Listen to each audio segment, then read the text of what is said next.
Lyra stood in the middle of Galactic Station Meridian's marketplace, and she had never felt so small. The station was enormous, with ceilings so high she could barely see them. Thousands of aliens walked past her every minute. Some had forearms, some had scales, some floated in the air. The noise was overwhelming. Traders shouted about their goods. Ships announced arrivals and departures. Somewhere, music played in a language she didn't know. She was 12 cycles old, though she looked much younger to most species. Her people, the Velithians, were small and delicate. Her pale blue skin almost glowed under the station's lights. Her large eyes were purple, and right now, they were filled with tears she refused to let fall. She wore a simple gray dress that was torn at the hem. Her feet were bare because she'd lost her shoes 3 days ago. Lyra clutched a small bag to her chest. Inside was everything she owned now. A photo of her family, a piece of cloth from her mother's scarf, 3 credit chips that would buy her maybe 2 meals, nothing else. Her planet was dying. The Krathan Dominion had invaded Velith 6 months ago. Her people were pacifists. They didn't have weapons or soldiers. They had art and poetry and music. The Krathan had weapons. Lots of weapons. Her parents had put her on the last refugee ship. She remembered her mother's face, trying to smile while crying. "Be brave, little star," she had whispered. "Find someone to keep you safe." That was 20 days ago. The ship had brought her here, to this massive station in neutral space. The captain had left her at the docking bay with 50 other refugees. Most of them had family or friends waiting. Lyra had no one. She had been asking for help for 3 days now. She walked up to a group of tall, muscular aliens. They were Thurian warriors, covered in red scales and armor. "Excuse me," Lyra said softly. "I need protection. My planet was invaded. I have nowhere to go. Can you help me?" The largest Thurian looked down at her and laughed. It wasn't a kind laugh. "Little Velithian, your people were weak. Weakness invites conquest. We cannot help those who will not fight." The other warriors laughed too, and they walked away. Lyra tried again. She approached some Zell merchants who had stalls selling strange fruits. "Please," she said. "I need help. Will you protect me?" The Zell looked at her with their compound eyes. "We can offer you work," one said. 10 years of service in our trade houses. You will have food and shelter." Lyra knew what that meant. Slavery, just with a different name. She shook her head and walked away. She went to the official council office next. A bored-looking alien behind a desk gave her a data pad. "Fill out the refugee petition," the alien said. "Processing time is 18 to 24 months. Next." Lyra stared at the pad. She couldn't read half the languages on it. And she didn't have 18 months. The Krathan were looking for Velithian refugees. She'd heard rumors. They wanted something her people supposedly had.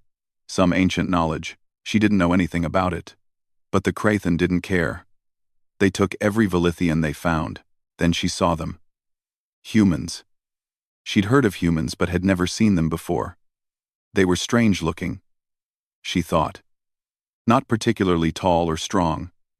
No scales or extra arms. They looked ordinary. But the stories about humans were not ordinary. Some said humans were violent and unpredictable. Others said humans could be surprisingly kind, but only to their own kind. Lyra didn't know what to believe, but she had no other options. She approached a human man who was loading cargo onto a hover cart. He was older, maybe in his 40s.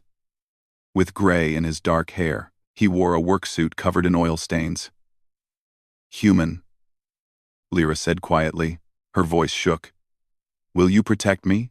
The man stopped and looked down at her. His eyes were brown and tired. For a moment, Lyra thought she saw something like pity in his face. "Kid," he said, not unkindly, "I can barely protect my cargo. I'm sorry." He turned back to his work. Lyra tried 3 more humans. One gave her 5 credits and told her to buy food. One told her to go to the council office. One just shook their head and walked away quickly. As the station's artificial night began, the marketplace emptied. Vendors closed their stalls. The bright lights dimmed to a softer glow. Lyra found an alley between two storage units and sat down. Her legs ached from walking all day. Her stomach hurt from hunger. She finally let herself cry. Big, silent tears ran down her blue cheeks. She missed her mother. She missed her father. And her little brother. She missed her home, even though it was probably destroyed by now. She was so tired of being afraid. Maybe she should just give up. Maybe she should go to the Crathen herself. At least then it would be over. She didn't hear the footsteps at first. Then a shadow fell across her. Lyra looked up, frightened. Another human stood there. This one was younger. Maybe in his mid-20s. He was thin, not very tall for a human. His black hair was messy. He wore a gray jumpsuit with patches on the knees. A tool belt hung around his waist. He was staring at her with a strange expression on his face. "Hey," the human said gently. He crouched down so he wasn't looming over her. "You okay?" Lyra almost didn't ask. She'd been rejected so many times. But something about this human's voice made her try one more time. "Will you?" she started, her voice hoarse from crying. "Will you protect me?" The human didn't answer right away. He looked at her carefully. She saw him notice the bruises on her arms where someone had grabbed her yesterday when she wouldn't leave their stall. He saw her torn dress. He saw the terror in her large purple eyes. He was quiet for a long moment. "What's your name?" he finally asked. "Lyra. I'm Jin Woo." He sat down beside her, right on the dirty alley floor. He didn't seem to care about getting dirty. "Tell me what happened." So Lyra told him everything. About her planet. About the Crathen invasion. About being sent away. About asking for help and getting nothing but rejection. She talked for maybe 10 minutes. Jinwoo listened to every word. He didn't interrupt. He didn't look bored or impatient. He just listened. When she finished, Jinwoo was quiet again. Then he said, "I'm not a soldier. I fix broken things on this station. Pipes, air systems, lights. I live in a tiny apartment. It's not fancy." Lyra felt her heart sink. Another rejection. She should have known. "But," Jinwoo continued, and Lyra's head snapped up. "I have a spare sleeping pod. I have some extra food. And my door has a good lock. It's not much, but you can stay with me until we figure out what to do next. If you want to." Lyra stared at him. She didn't understand. "Why?" she whispered. "Why would you help me?" Jinwoo gave her a small smile. It was a sad smile, but it was real. "Because you asked me to," he said simply. He stood up and offered her his hand. Lyra looked at it for a moment. This human hand that was reaching out to her when everyone else had turned away. She took it. His hand was warm and calloused from work. He pulled her gently to her feet. "Come on," Jinwoo said. "Let's get you home." Home. Lyra hadn't had a home in 20 days. She followed Jinwoo through the quiet station corridors. They took an elevator down several levels. The lower levels weren't as nice as the marketplace. The walls were metal and plain, the lights were dimmer, but Lyra didn't care. She was walking next to someone who said she could stay. Someone who offered help without asking for anything in return. Jinwoo's apartment was small, just one room with a tiny kitchen area and a bathroom, but it was clean and warm. He showed her the spare sleeping pod. It was built into the wall, like a shelf with a mattress. "I mostly use it for storage," he said, pulling out some boxes. "But it's comfortable." He gave her clean clothes. They were way too big. A shirt that hung to her knees and pants she had to roll up several times. But they were soft and smelled clean. He made her food. It was simple. Just some kind of noodle soup. But it was hot, and it filled her empty stomach. While she ate, Jinwoo put fresh sheets in the sleeping pod and set up a small privacy screen. "Tomorrow," he said, "we'll see about getting you proper asylum. There has to be a way. But tonight, you should sleep. You're safe here. I promise." Lyra climbed into the sleeping pod. The mattress was soft, the blanket was warm. For the first time in 20 days, she felt safe. "Jinwoo?" she said quietly. "Yeah? Thank you. Get some sleep, kid." Lyra closed her eyes. She could hear Jinwoo moving around the apartment, cleaning dishes, and getting ready for bed himself. The sounds were peaceful. Normal. She fell asleep quickly, and for the first time since leaving her planet, she didn't have nightmares. Jinwoo woke up early the next morning, like he always did. His alarm went off at 0600 station time. He got up quietly, trying not to wake Lyra. Through the privacy screen, he could see the small lump under the blanket in the sleeping pod. She was still asleep. Good. She needed rest. He made coffee, the one human luxury he allowed himself. While it brewed, he thought about what he'd done. He'd taken in an alien child refugee. He didn't know anything about Velithian culture or needs. He didn't know if the station authorities would allow it. He didn't know if he could actually help her get asylum. But when he'd seen her crying in that alley, he hadn't been able to walk away. He just couldn't. Jinwoo had been on Station Meridian for 5 years. He'd come here after his family died in a mining accident on a colony world. He'd been alone since then, and he'd told himself he preferred it that way. No attachments meant no pain, but seeing Lyra, so small and scared and alone, had cracked something in his chest. Maybe he was tired of being alone too.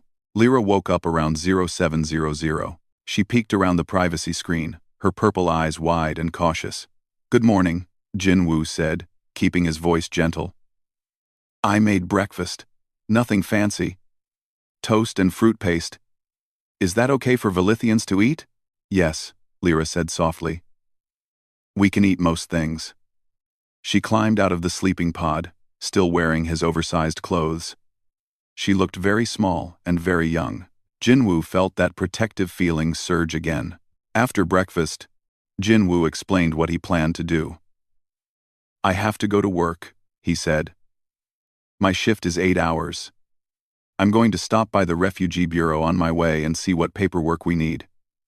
You should stay here. The door will lock automatically. Don't open it for anyone unless I call you first on this." He handed her a small communication device. "Can you use one of these?" Lyra nodded. "We had similar technology on Velith." "Good. There's food in the cooling unit. The bathroom is through that door. Entertainment screen is on the wall. Try to rest. I'll be back as soon as I can." Jinwoo hesitated. "Will you be okay?" "Yes," Lyra said. "I'll be okay. Thank you, Jinwoo." Jinwoo left for work, but his first stop was the Refugee Bureau. The office was crowded with aliens of all species, all looking desperate. He waited in line for an hour before getting to speak with someone. The clerk was a Thelonian, with blue skin and tentacles instead of hair. "I need information about refugee asylum," Jinwoo said. "I'm helping a Velithian child."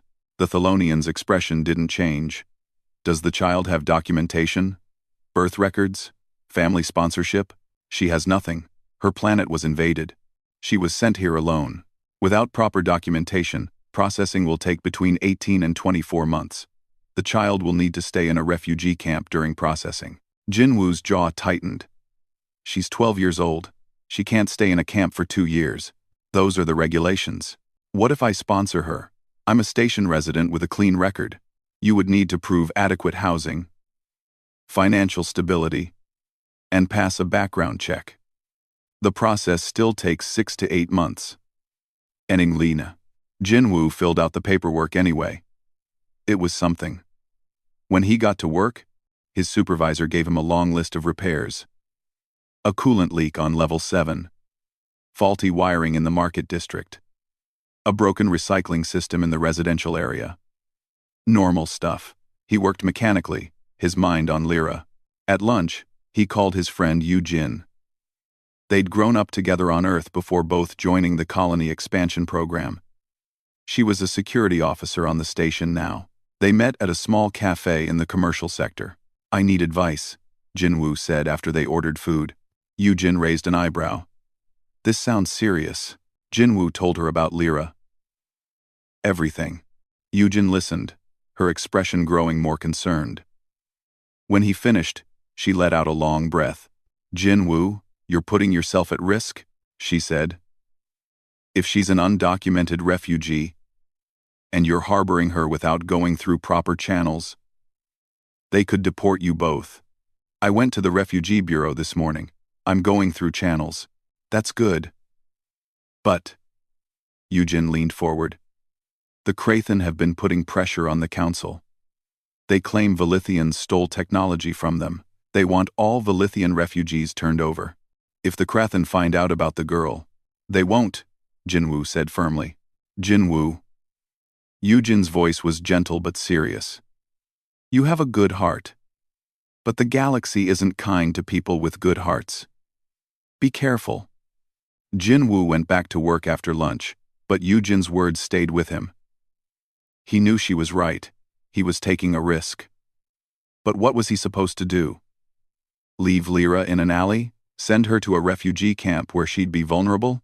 No. He'd made a promise to protect her, and he meant it.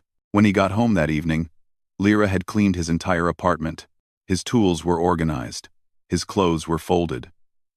The place looked better than it had in years. She'd even managed to fix his broken entertainment screen. I wanted to help, she said shyly when she saw his surprised expression. You're helping me. I should help you too. They ate dinner together. Jinwoo had picked up food from the noodle shop on level 5.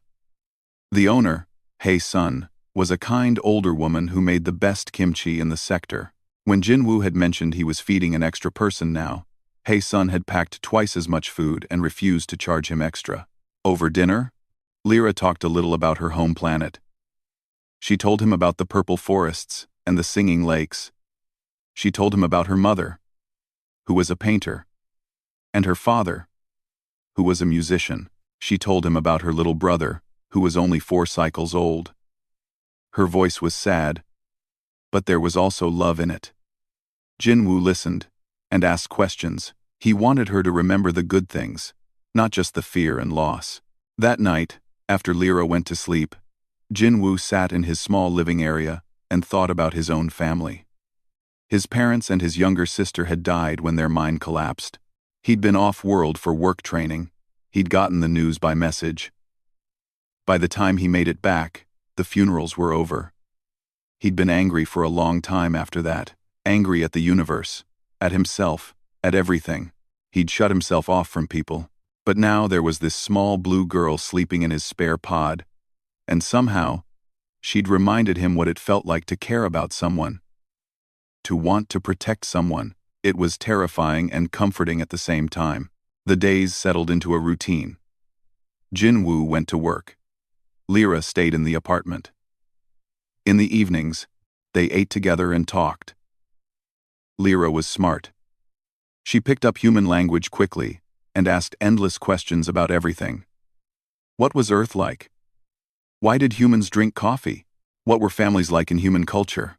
Jinwoo answered as best as he could. After a week, Jinwoo got a message from the Refugee Bureau. His sponsorship application had been received and was under review. It would take at least 6 months to process. 6 months.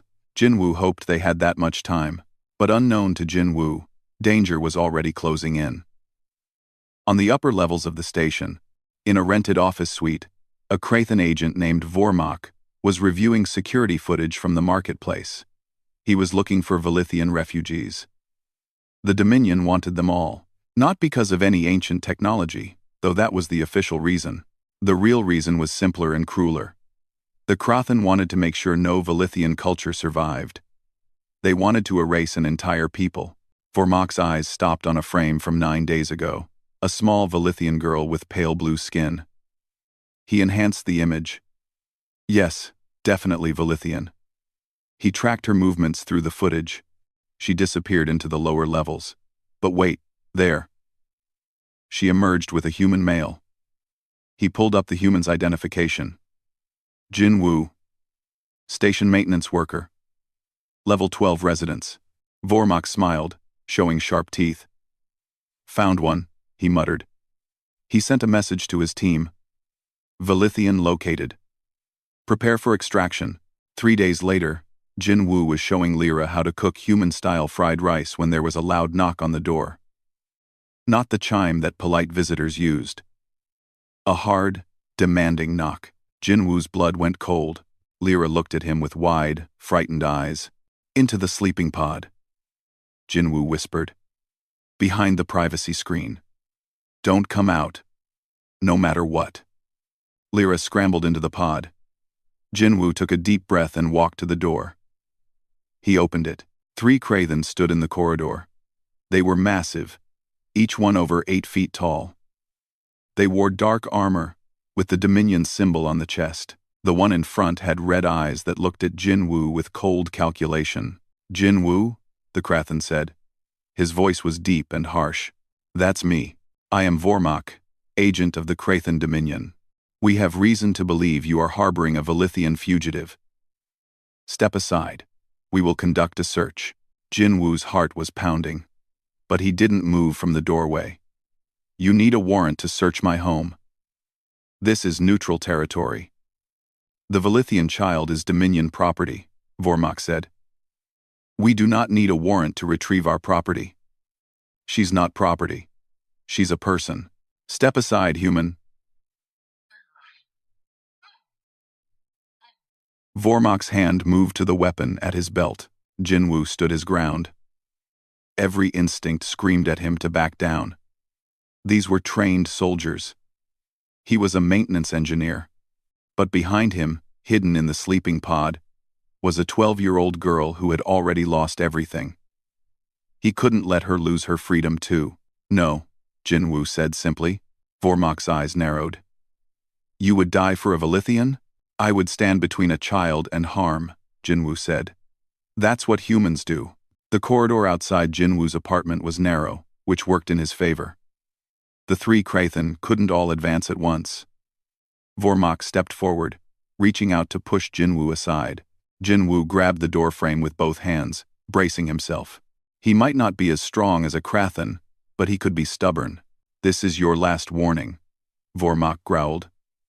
Interfere with Dominion business, and you will be charged with harboring fugitives. Your government will not protect you. Then charge me, Jin Woo said. His voice was steadier than he felt. Behind the privacy screen, Lyra was holding her breath, terrified but also amazed. This human was standing up to 3 armed soldiers for her. Why? She barely knew him. They'd only spent 12 days together. Vormak raised his hand, about to strike Jin Woo, when a loud alarm suddenly blared through the station. Jin Woo had hit the emergency button on his wrist communicator. The alarm meant a security incident in progress. Within seconds, the station's automated system would alert security officers. You dare, Vormak snarled. But before he could do anything else, the sound of running footsteps echoed in the corridor. Yujin arrived first, her security uniform neat and her hand on her stun weapon. Behind her came 3 more security officers. What's going on here? Yujin demanded. She positioned herself between Jin Woo and the Krathen. Her eyes met Jin Woo's for just a second, and he saw the message there. I've got your back. This is Dominion business, Vormak said. We are retrieving a fugitive. This is Station Meridian, Yujin replied. You don't have jurisdiction here. If you have a complaint, file it with the council office. But you're not entering this residence without a proper warrant signed by station authority. The Krathen agents looked at each other. They were armed, and could probably overpower a few security officers. But the station had weapons too. Automated defenses. More officers. And violence would cause an incident that might bring in the council peacekeepers. The Krathen preferred to operate quietly, but as they were considering their options, something else happened. Jin Woo's communicator started pinging. Then Yujin's. Then the other officers. All through the station, on a frequency used by the human community, a message was spreading. Jin Woo's friend from work had sent it. Then that person had sent it to their friends. And so on. Jin Woo needs help. Level 12. Corridor F. Krathen trouble. On the docking level, Daeho, the cargo hauler who had refused Lyra 12 days ago, saw the message. He'd been feeling guilty about that. He'd seen a scared child asking for help, and he'd walked away. He wasn't proud of it. He looked at the message and made a decision. He told his crew. They stopped loading cargo and headed for level 12. In the noodle shop, Hei-sun saw the message. She knew Jin-woo. He was a good boy, always polite, always paid on time. She told her 2 adult sons, Kyung-soo and Min-ho. Both were dock workers, strong men with kind hearts. They grabbed tools and followed their mother toward level 12. All over the station, humans saw the message. Not all of them knew Jin-woo personally, but they knew he was human. He was one of them, and he was in trouble. That was enough. By the time Vormak decided they would force their way past the security officers, a crowd was forming in the corridor. Humans. Dozens of them. Cargo workers in dirty jumpsuits. Shop owners, engineers, cooks, teachers, even a few tourists who had been visiting the station. They carried no weapons. Just whatever tools they happened to have. Wrenches, pipes, cutting torches. Daeho pushed to the front of the crowd. He was a big man, muscular from years of hauling cargo. He stood next to Yujin. The kid stays with Jin-woo, he said loudly. More humans moved forward, forming a wall of bodies between the Krathen and Jin-woo's door. Vormak looked at the crowd with something like disbelief. You would risk war with the Dominion over one insignificant child? An older human engineer named Tae-sung, who had been working on the station for 20 years, laughed. It wasn't a friendly laugh. You clearly don't know humans very well. We've gone to war for less. Much less. Oh, the tension was thick. The Krathen were outnumbered but far more powerful individually. One of them could probably take down 5 humans before being stopped, but there were now 40 or 50 humans in the corridor, with more arriving every minute. And humans, the Krathen knew, had a reputation. They held grudges. They never forgot. They were willing to die for the strangest reasons. Yujin stepped forward, her voice firm and official. This is neutral station territory. The Krathen Dominion has no jurisdiction here. If you want to press charges or file a complaint, you can go through proper channels. But you are not entering that apartment. Not tonight. Not without proper authorization. She pulled out her communicator. And I've already contacted the Council Peacekeeping Office. They'll have representatives here within the hour to mediate this dispute. You can explain your position to them. Vormak calculated his options. He could attack, but it would cause a bloodbath. The station would close to all Krathen ships. The Council would investigate, and worst of all, humanity would take notice. Humans were part of the Council. They had ships, they had colonies, they had resources, and they were notoriously protective of their own. This situation could escalate quickly. This is not over, Vormak finally said. He pointed at Jin-woo. The child belongs to the Dominion. We will retrieve her. Through legal means if necessary. But we will have her. The 3 Krathen turned and walked away, their footsteps heavy and threatening. The crowd of humans didn't move until they were out of sight. Then, slowly, people started to relax. Some laughed nervously, others clapped Jin-woo on the back. Daeho looked at the maintenance engineer and shook his head. You got guts? Kid, Daeho said. Stupid guts but guts. After the crowd dispersed, only Yujin and Daeho remained. Jin-woo opened the door wider, and Lyra peeked out from behind the privacy screen. She looked at all of them with wonder and confusion. Why? She asked, just like she had asked Jin-woo on that first night. Why did you all come? Daeho scratched his beard. He looked uncomfortable. Kid, I turned you away when you asked for help. Been eating at me ever since. Figured I owed you one. Hei-sun, who had stayed back in the crowd, now came forward with a container of food. Because Jin-woo helped you, she said gently, and we look after our own. But I'm not human, Lyra said, her voice small. Yujin knelt down so she was at Lyra's eye level. You're under Jin-woo's protection, she said.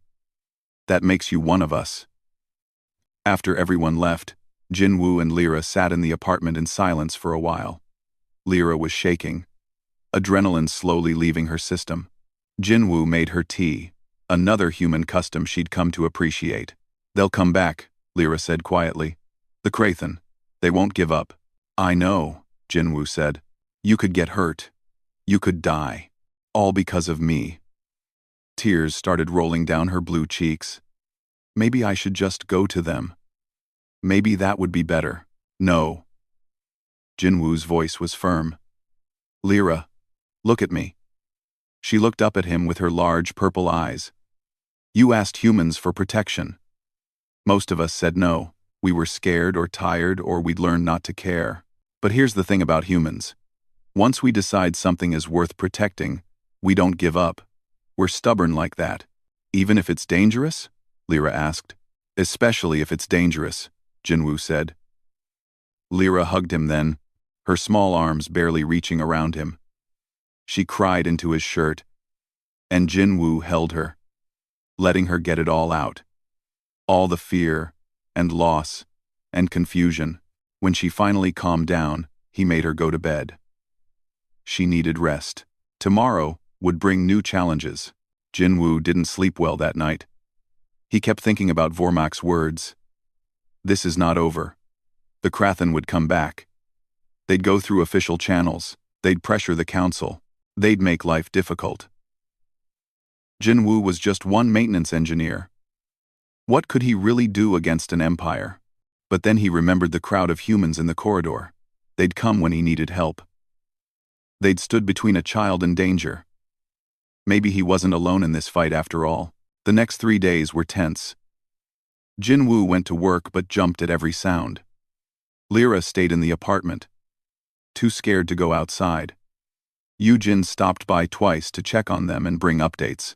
The Krathen had filed an official complaint with the council, claiming Lyra was in possession of stolen Dominion technology. It was obviously false, but it gave them legal cover to pursue her. The council, as usual, moved slowly. They scheduled a hearing for 2 weeks away. Until then, Lyra couldn't be forcibly removed, but she also couldn't be granted asylum. She was in legal limbo. Jinwoo's sponsorship application was on hold pending the hearing. On the 4th day, after the corridor incident, something unexpected happened. Jinwoo received a message from the human embassy. They wanted to meet with him. He went during his lunch break, nervous and uncertain. The embassy was on the upper levels, in a section reserved for council species. It was nicer than the lower levels where Jinwoo lived. Clean walls, soft lights, plants growing in decorative pots. A young human woman named Na-eun met him in a conference room. She was professional, dressed in a neat suit, but her eyes were kind. "Mr. Jinwoo," she said, "thank you for coming. I'm an assistant to the human ambassador. We've been following your situation with interest. I think. Thank you for watching. I'm in Resizin. I'm in Resizin. I'm in Resizin. I'm in Resizin. I'm in Resizin. I'm in Resizin. I'm in Resizin. Am I in trouble?" Jinwoo asked. Na-eun smiled. "No. Actually, your situation has caused quite a stir in the human community. The story has spread beyond the station. Several colony worlds have heard about it. A maintenance worker standing up to the Krathen Dominion to protect a refugee child. It's the kind of story that resonates with people." Jinwoo shifted uncomfortably. "I wasn't trying to make a statement. I was just trying to help a kid." "We know," Na-eun said. "That's what makes it powerful. You didn't do it for glory or recognition. You did it because it was right." She pulled out a datapad. "The embassy wants to formally support your sponsorship application. We're also going to send a representative to the council hearing. And we're filing a counter-complaint against the Krathen, citing harassment and attempted kidnapping." Jinwoo blinked. "You'd do that?" "Mr. Jinwoo, humanity's reputation in the galaxy is complicated. We're seen as aggressive, stubborn, sometimes violent, but we're also known for protecting those who can't protect themselves. Your actions reflect the best of what humanity can be." Of course we'll support you. Jinwoo left the embassy feeling slightly more hopeful. But that hope was short-lived. When he got home that evening, he found Lyra sitting on the floor. Looking at her small bag of possessions, she was crying quietly. "What's wrong?" Jinwoo asked, kneeling beside her. "I heard from another Velithian today," Lyra said through her tears. She used an underground communication network. The Krathen found the refugee camp on Station Perseus. They took everyone. 37 Velithians. No one knows where they went. She looked up at Jinwoo. "I'm putting you in danger. I'm putting all the humans who helped me in danger. Maybe I should leave. Go somewhere else. Keep moving so they can't find me." "Where would you go?" Jinwoo asked gently. "I don't know. Another station. A colony world. Somewhere." She looked so young and so lost. Jinwoo sat down next to her. "Lyra, running won't solve this. The Krathen have resources. They'll find you eventually. The only way to truly keep you safe is to get you legal protection, asylum status that even the Krathen have to respect. But what if they come for me before that happens? Then we'll deal with it," Jinwoo said. Together. The word together seemed to mean something to Lyra. She leaned against Jinwoo's shoulder, and he put his arm around her. They sat like that for a while, neither speaking. Outside the small apartment, the station hummed with activity. Ships docked and departed. People went about their lives. The galaxy kept turning. 2 days before the council hearing, the situation escalated again. Jinwoo got a call at work from Yujin. Her voice was urgent. "Jinwoo, you need to listen carefully. We've received intelligence that the Krathen are planning something. They've brought in more agents. Maybe a dozen. They're not planning to wait for the hearing." "What do I do?" Jinwoo asked. "The station administration is getting pressure from the Krathen. They want to hand Lyra over to avoid an incident. There are rumors that if this isn't resolved soon, the council might rule in the Krathen's favor just to keep the peace." Jinwoo felt cold. "Yujin, what are you saying?" "I'm saying you might need to leave the station. Take Lyra somewhere safe until this gets sorted out. I know a pilot. Nayun. From the embassy. She has a small ship. She might be willing to help. That would make me a fugitive.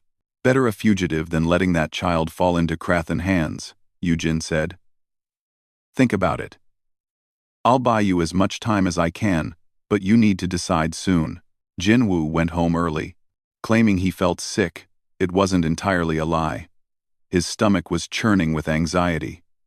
When he told Lyra what Yujin had said, she went pale. "We should run," she said immediately. "I won't let you become a fugitive because of me. But I'll go alone. I'll find a way off the station." "Absolutely not," Jinwoo said. "If we run together." "Jinwoo, no arguments. You're under my protection, remember? That means I don't leave you behind." They spent the evening packing what little they had. Jinwoo contacted Na-un, who agreed to help without hesitation. She could get them to a human colony world called New Jeju. It was 3 days away by jump drive. The colony had a significant Korean heritage population and was known for accepting refugees. They'd be safe there while the legal situation got sorted out. The plan was to leave the next morning, early, before the station woke up. But plans, as Jinwoo had learned, rarely went smoothly. At 0300 station time, there was an alert on his communicator, a station-wide announcement. All residents were to stay in their quarters. There was a security lockdown. No ships could leave. Jinwoo's heart sank. The Krathen had made their move. Within minutes, Yujin called.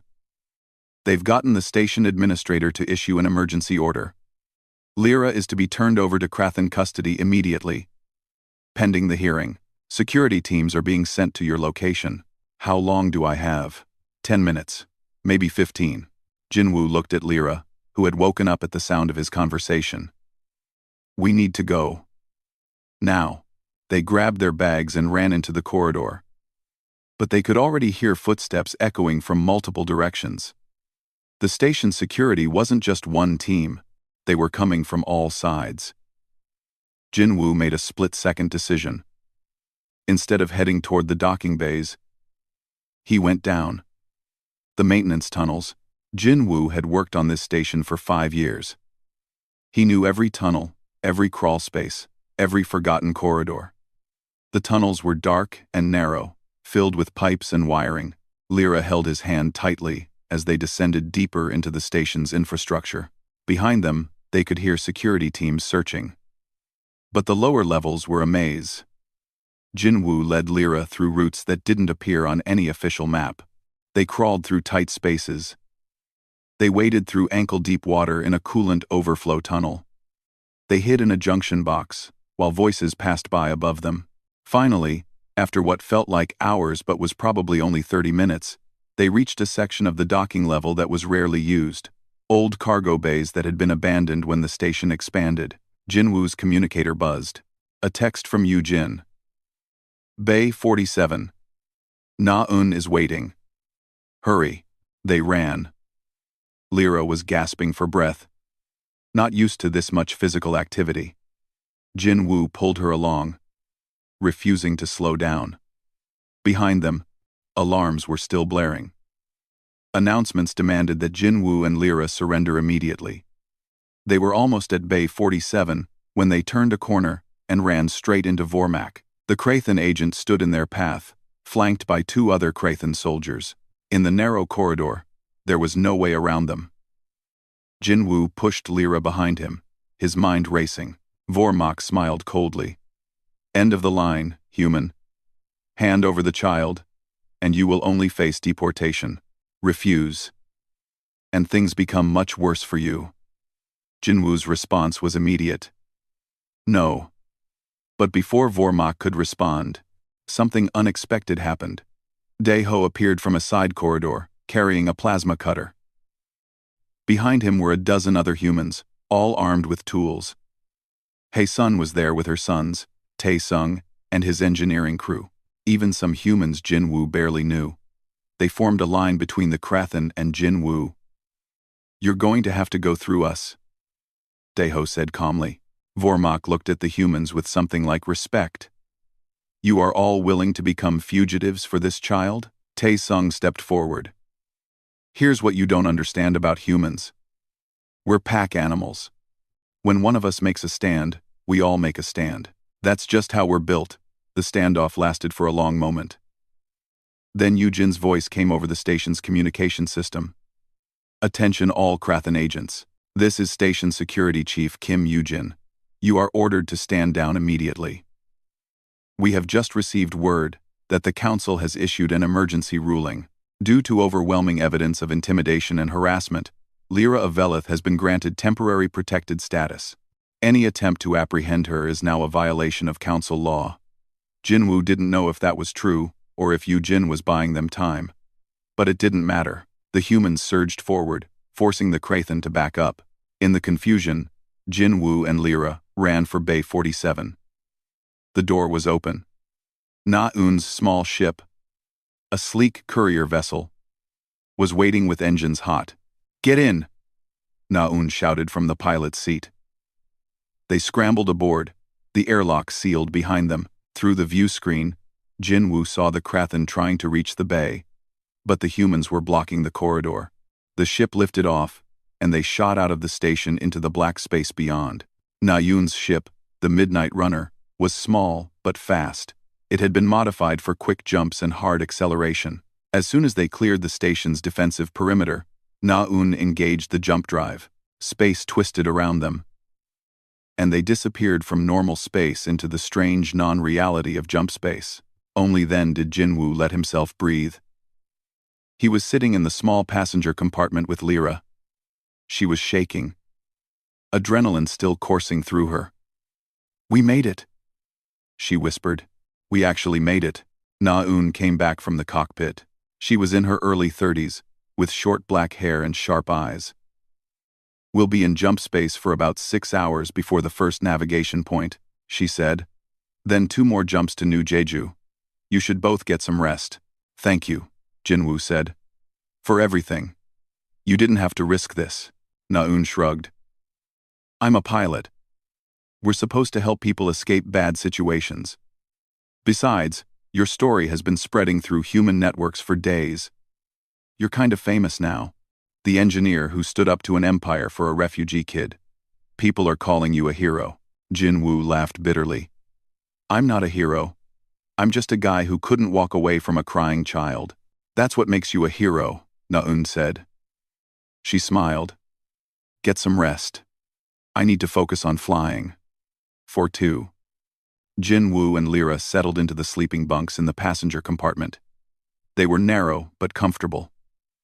Lyra fell asleep quickly. Exhausted from the escape, Jin Woo lay awake for a while, thinking about everything that had happened. 2 weeks ago, his life had been simple. Work, sleep, repeat. Now he was a fugitive, running from an empire, with a child depending on him. His life would never be simple again, but as he looked at Lyra sleeping peacefully, he realized he didn't regret any of it. She was safe. That was what mattered. While Jin Woo and Lyra slept, something remarkable was happening across human-controlled space. The story of Jin Woo and Lyra had spread far beyond Station Meridian. News networks picked it up. Social media exploded with the story. A maintenance engineer standing up to the Krathan Dominion to protect a refugee child. It touched something deep in the human psyche. On Earth, people held rallies supporting Jin Woo. On colony worlds, fundraisers started to help pay for Lyra's legal expenses. Human ships throughout the sector began changing their routes, deliberately avoiding Krathan space. It was a small economic pressure, but it was there. The human ambassador to the council, a stern older man named Ambassador Choi, called an emergency meeting. He presented evidence of the Krathan's harassment campaign against Velithian refugees. He demanded a formal investigation. Other council species, who had been quiet about the Krathan's actions, suddenly found their voices. No one wanted to be seen as opposing a popular humanitarian cause. The Krathan Empire, realizing the situation was spiraling out of their control, made a miscalculation. They sent more ships to human space, intending to intimidate. They demanded that human authorities hand over Jin Woo and Lyra. They threatened trade sanctions and military action. Humanity's response was swift and unified. Human colonies recalled their ambassadors from Krathan space. Human merchants stopped trading with the Krathan. And most significantly, the human defense fleet moved 3 battle groups into positions along the Krathan border. It wasn't an act of war, but it was a clear message. Push us on this, and we'll push back. Jin Woo knew none of this when he woke up 6 hours later. Na-eun was piloting them through the first navigation point, a tricky piece of flying that required precision. Lyra woke up too, looking more rested than she had in days. "How long until we reach New Jeju?" Jin Woo asked. "About 12 more hours," Na-eun called from the cockpit. "I've been monitoring communications. You two should see this." She put the news feed on the passenger compartment screen. Jin Woo and Lyra watched in shock as reporters discussed the Jin Woo incident. They saw footage of the standoff in the corridor, recorded by someone's personal device. They saw interviews with Dae-ho and Hae-sun. They saw Ambassador Choi speaking at the council. "This has gotten bigger than we thought," Na-eun said. "You're not just one engineer and one refugee anymore. You've become a symbol." Jin Woo felt overwhelmed. "I didn't want to be a symbol. I just wanted to help." "Sometimes that's all it takes," Na-eun said. "One person doing the right thing. Others see it and are inspired to do the same." The rest of the journey passed quietly. They jumped twice more, each time emerging in empty space to realign for the next jump. During the long hours in jump space, Jin Woo and Lyra talked. She told him more about her family, her planet, her hopes for the future. He told her about Earth, about his own lost family, about why he'd come to the stars in the first place. "Do you think we'll be safe on New Jeju?" Lyra asked at one point.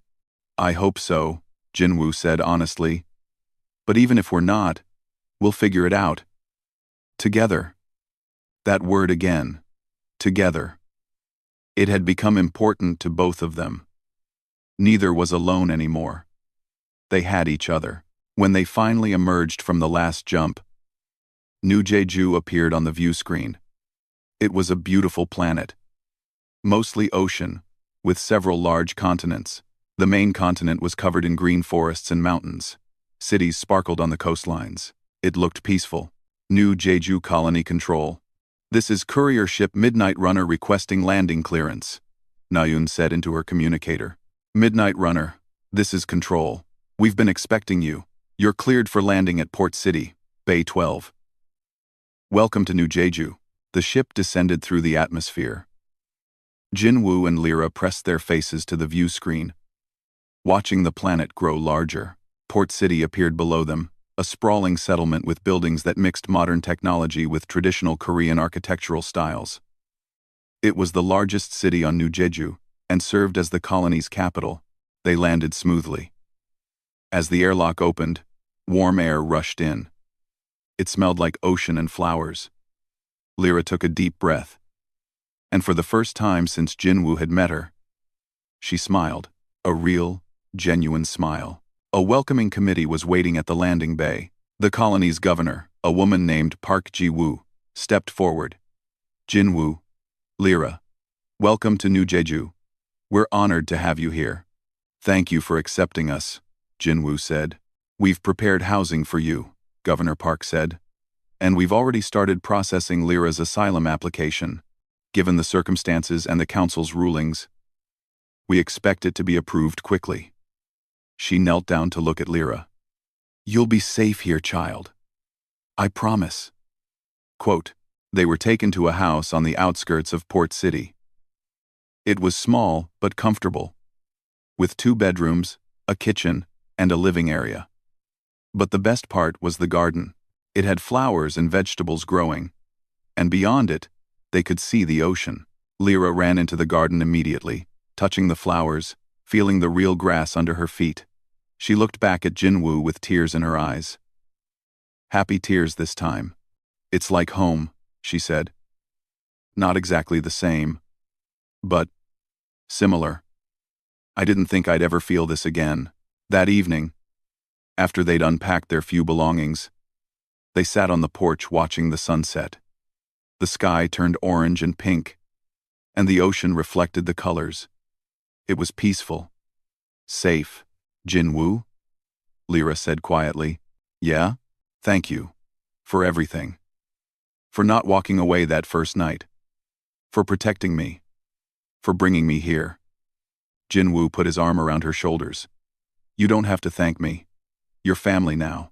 Lyra leaned against him, and they watched the sunset together. In the distance, they could hear other children playing. Soon, Lyra would join them. She'd make friends. She'd go to school. She'd have a life again. But the story wasn't over. The next morning, Jinwoo received a message. It was from Eugene, still on Station Meridian. You need to see this, the message said. Attached was a news file. Jinwoo opened it and stared. The headline read, Krathan Empire withdraws demands for Velithian refugees. The article explained that facing economic pressure from humanity and several other council species, the Krathan had officially dropped all claims on Velithian refugees. They still occupied Velith itself, but the refugees were now free to seek asylum anywhere. It was a complete reversal. We did it, Jinwoo whispered. We actually did it. He showed the article to Lyra. She read it twice, as if she couldn't believe it. All the other Velithians, she said. They're safe now? They're safe, Jinwoo confirmed. Lyra started crying again, but these were definitely happy tears. She hugged Jinwoo tightly. We saved them. By running. By fighting back, we saved all of them. Over the next few weeks, more Velithian refugees arrived on New Jeju. The colony had agreed to accept them all. Lyra met other children from her planet. She wasn't alone anymore. The Velithians started forming a small community within the colony, keeping their culture alive. Jinwoo found work as an engineer at the colony's main power facility. It paid better than his job on the station had, and the work was interesting. His co-workers were friendly, and his boss was understanding about his need for flexible hours to take care of Lyra. 1 month after arriving, Lyra's asylum was officially approved. She was now a legal resident of New Jeju with full rights and protections. Jinwoo's guardianship was also formalized. In the eyes of the law, he was now her father. That evening, they celebrated with a small party. Daeho was there. He'd decided to leave Station Meridian and retire to New Jeju. He was opening a restaurant in Port City. Hei's son had sent a care package with traditional foods and a long letter. Yoojin was still on the station but sent her congratulations. Na-eun stopped by between flight runs to join the celebration. They ate good food, told stories, and laughed. Lyra was the center of attention, and she loved it. She'd come so far from the terrified child crying in an alley. She still missed her family and her planet, but she was healing. She had a future now. As the party wound down and guests left, Jinwoo and Lyra were alone on the porch again. It had become their favorite spot. Lyra was holding a flower she'd picked from the garden. "Jinwoo," she said, "can I ask you something?" "Of course. That first night, when you found me in the alley, what made you stop?" All the other humans walked past. "Why didn't you?" Jinwoo thought about it for a moment. "Honestly, I almost did walk past. I was tired. I wanted to go home. But then I heard you crying. And I remembered something my mother used to say. She said that our character is defined by what we do when no one's watching, when it would be easier to look away." He smiled at Lyra. "I guess I didn't want to be the kind of person who looked away." "I'm glad you didn't," Lyra said. "You saved my life." "You saved mine too," Jinwoo said. "I just didn't know I needed saving." They sat in comfortable silence for a while. Then Lyra said, "I love you, Jinwoo. Like a father." Jinwoo felt his throat tighten with emotion. "I love you too, kid. Like a daughter." In the distance, more ships were arriving. More Velithian refugees coming to New Jeju, having heard that there was a place where humans would protect them. The colony was preparing to welcome them all, because that's what humans did. One person had made a choice to help, others had followed. And it had changed everything. Lyra looked up at the stars appearing in the darkening sky. Somewhere up there was her birth planet, occupied and dying. She'd never forget it. But here, on this new world, with her new family, she had hope. She had a future. She had Jinwoo, and Jinwoo, looking at the small blue girl who had changed his entire life, realized that he wasn't alone anymore either. He had purpose. He had family. He had Lyra. Sometimes, the bravest thing a person could do was simply refuse to walk away. Sometimes, the most heroic act was just saying yes when someone asked for help. Jinwoo wasn't a soldier or a warrior. He was just an engineer who couldn't stand to see a child crying. But in that moment of compassion, he'd become something more. Not a hero in the traditional sense, but something better. A father, a protector, a human doing what humans do best, standing up for those who couldn't stand up for themselves, refusing to abandon those in need, being stubborn in the face of overwhelming odds. These were the qualities that defined humanity in the galaxy, not their technology or their military might, but their irrational, beautiful, stubborn compassion. And as the stars came out over New Jeju, as Lyra fell asleep with her head on Jinwoo's shoulder, as more refugee ships appeared in the sky, the message was clear. Ask a human for protection, and you might get a no. But if you ask the right one, if you find that one person who can't walk away, you'll find yourself with an entire species standing behind you, because that's what humans do. That's what they'll always do. One person at a time, one act of kindness at a time. They change the galaxy, not through conquest or domination, but through compassion and stubbornness, and an absolute refusal to let the vulnerable face darkness alone.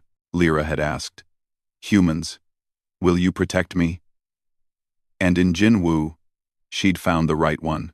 The one who said yes when others said no. The one who stood when others walked away. The one who became family when she had none. And in doing so, Jinwoo had reminded humanity of what they could be. What they should be. What, at their best, they always were. Protectors. Defenders. Family. Not because it was easy, or profitable or logical, but because it was right, and sometimes that's all the reason humans need.